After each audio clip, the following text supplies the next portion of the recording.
सर्व पाहुण्यांचे मी कोटी कोटी प्रणाम करते। नमस्कार, मी स्नेहा रमेश देवाडे, आपल्या जुन्नर तालुक्यातील धालेवाडी या छोट्याशा गावातील मी रहिवासी आहे। मी आज या ठिकाणी आपल्या सर्वांच्या लाडक्या आशाताई बुचके यांच्याबद्दल मला आलेला अनुभव तुम्हाला मी सांगत आहे। मी जुन्नरमधील श्री छत्रपती विद्यालयात शिकत असणारी विद्यार्थिनी आहे। मी एके दिवशी 4:45 वाजता स्टँडवरती आले आणि म्हटलं आज थोडं लवकर घरी जावा, कारण आम्हाला 4:45 स्टँड आल्यावरती नंतर डायरेक्ट 8:30 नंतर बस असते। त्याच्यामुळे म्हटलं आज थोडं लवकर घरी जावा, म्हणून मी कुकडेश्वर या गाडीमध्ये बसले आणि आपटाळ्यामध्ये उतरले। आपटाळ्यामध्ये पायी चालत असताना मला आशाताई भेटल्या। त्यांनी त्यांची गाडी माझ्यापाशी येऊन थांबवली आणि त्यांनी मला विचारलं, बाळा का रे, तुझं तोंड एवढं का सुकलंय, एवढी का थकलीस? तर मी त्यांना माझा बसचा प्रॉब्लेम सांगितला की त्या स्टँडवरती टुक्कार पोरं, बेवडे माणसं, परत पावसाचं साठलेलं पाणी, ते मच्छर आणि ते मच्छर आमच्या पायानं चावलेला जखमा।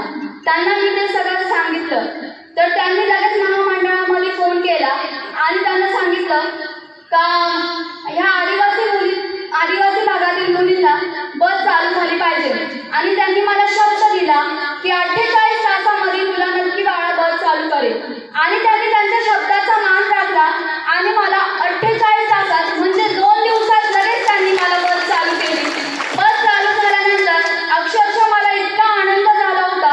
जे लहान मुलं माझ्यासोबत असायचे त्या बसमध्ये सगळे मला बोलू लागले, अरे स्नेहाताई तू किती ग्रेट आहेस ग, तू खूप छान काम केलंस। तर मी त्यांना असं म्हटलं तर हे काम मी नाही केलं तर आपल्या जुन्नर तालुक्याची रणरागिणी आशाताई बुचके यांनी आज आपल्याला या बस चालू केल्या आहेत। त्यांनी नुसत्या बसच नाही तर आमच्या आदिवासी पट्ट्यातील वीज, रस्ते आणि एसटीचे प्रॉब्लेम मार्गी लावले आणि आमचंही जीवन सुखी केलं। आणि आता एवढ्यात आठवडा 15 दिवसापूर्वीपासून मी लवकर घरी जाते आणि माझा अभ्यासही सुरळीत करते। तर खरंच I am proud of you ताई। मला असं वाटतं तर तुमच्यासारख्या कार्यकर्ते खूप असाव्यात, अशा महिला खूप असावा। जेव्हापासून ताईंची माझी भेट झाली आहे तेव्हापासून मी खरं तर ताईंच्या प्रेमातच पडले आहे। तेव्हापासून असं वाटायला लागलं आहे का एखादी अधिकारी तरी व्हावा, नाहीच झालं चुकून तर जुन्नर तालुक्याची रणरागिणी आशाताई बुचके नक्कीच व्हावा।